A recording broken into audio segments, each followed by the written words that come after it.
Right, we not touched on Vanderbilt at all this spring. They've done a terrible job getting media out there, and just updates are far and few between. But I was able to watch the spring game and break it down. And the quarterback competition, in my opinion, Ken Seals has got the arm. He's flashed as a freshman, but I think you got to go Mike Wright. And that was the case in the spring game. Mike Wright with his legs, not only was he explosive, started the game with a 56-yard touchdown run. I don't think the Vanderbilt defense was allowed to touch Mike Wright, but they couldn't get to him anyway. So he's just making a fool of that defense on that opening drive.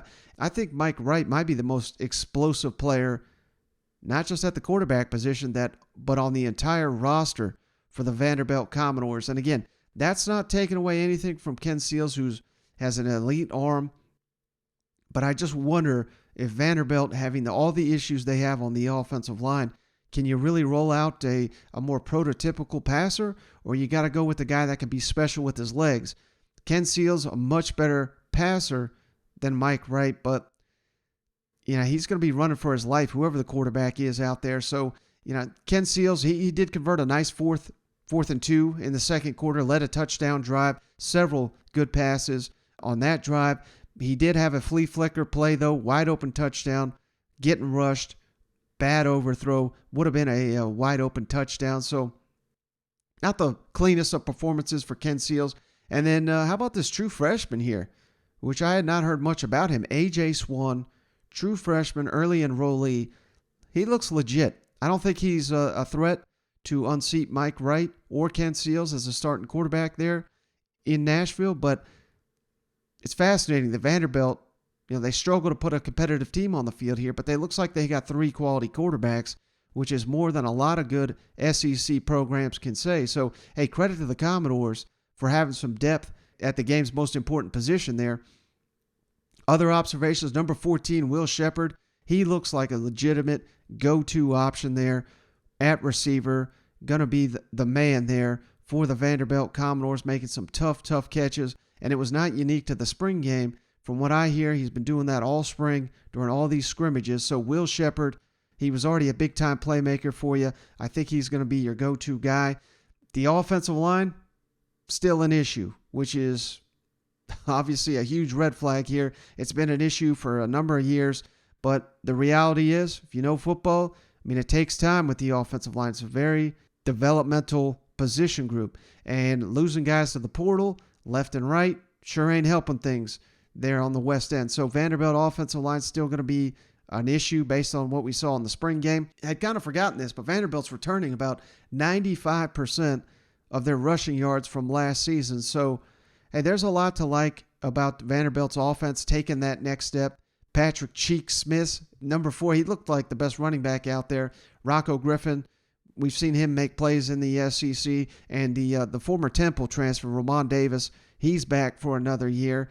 And how about 4-star true freshman linebacker Daniel Martin with a nice fumble recovery? He was all over the field. Another early enrollee, a 4-star. It ain't often the Vanderbilt Commodores sign a 4-star player. So to see an early enrollee coming in, making plays, look for Daniel Martin to be on the field early and often.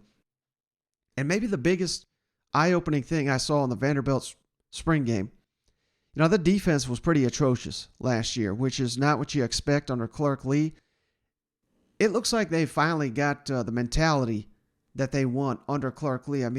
They were physical, they were tough, and they were jawing after plays being made. And more importantly, the thing that really caught my eye, they got an unnecessary roughness penalty for throwing punches. And remember, they're playing their own teammates here. So, this defense has got an edge to them that it does not appear they had last season. That's something we talk about with Gendry Estes here in just a moment. We'll kick it to him. But I wanted to kick it over to Clark Lee first, right after the spring game.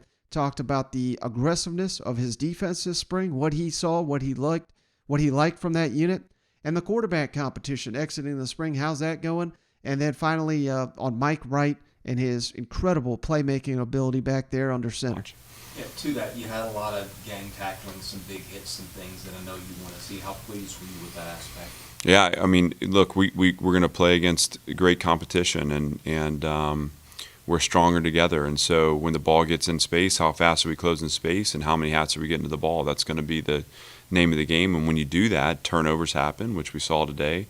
And you're in control of way more than you want to admit to in the competitive environment. And these guys are learning how to take a handle of all the things they do control in the performance. But I was definitely pleased with that. I was pleased with the offense too. I thought we took what the defense gave us. We were efficient with the ball. Obviously, I don't want to see the ball on the ground, but I can celebrate the fact that we're learning because we got both sides of the ball going really hard at each other. How would you evaluate the quarterback battle coming out of the spring? Well, I don't know that we'll unpack that all the way until we've had a chance to sit and watch the film and meet with them. But I was pleased with all three today. I mean, I think you saw aspects of each one of their games. They all three led scoring drives. They battled. Mike in the first series on 3rd and 10 takes the ball and tucks it and outruns everybody. We know he can do that. I thought Ken showed ability to be efficient and to make throws. And then I thought AJ, honestly, he had the interception early, but I like that. I mean, let's take risks. Let's bet on ourselves and take shots and learn from that. I thought he showed some athleticism in the back half of the scrimmage, evading rush and stepping up in the pocket. He was able to find receivers down the field as a result, and that's always a good thing. So I think we've strengthened the play at that position in every facet. I thought we were really efficient with the ball today. I don't know what our completion percentage was, but it seemed like it was high. It seemed like we did a better job throwing and catching it. Now it's time to sit down and kind of unpack the spring with them and figure out where we progress moving forward. Mike's big run for the touchdown. What did you see on that play? Just what makes Mike hard is that he was able to back out of the pocket, and he did it again later on. It was Daniel Martin on the second one at the second level that just took a bad angle. But as a pass rusher, you're counting on that launch point being at a certain place, and so you're kind of setting the cage off that. And when you have a quarterback that can back out of it and then outrun you, it's a challenge. And so he did that, and once he got into space, he was able to cut back and find the open seam. And it's always hard with the red jersey. You never know, but it did not look to me like we got close to him on that one. So I thought that was a score, and that was a great play that he made on his own, just creating.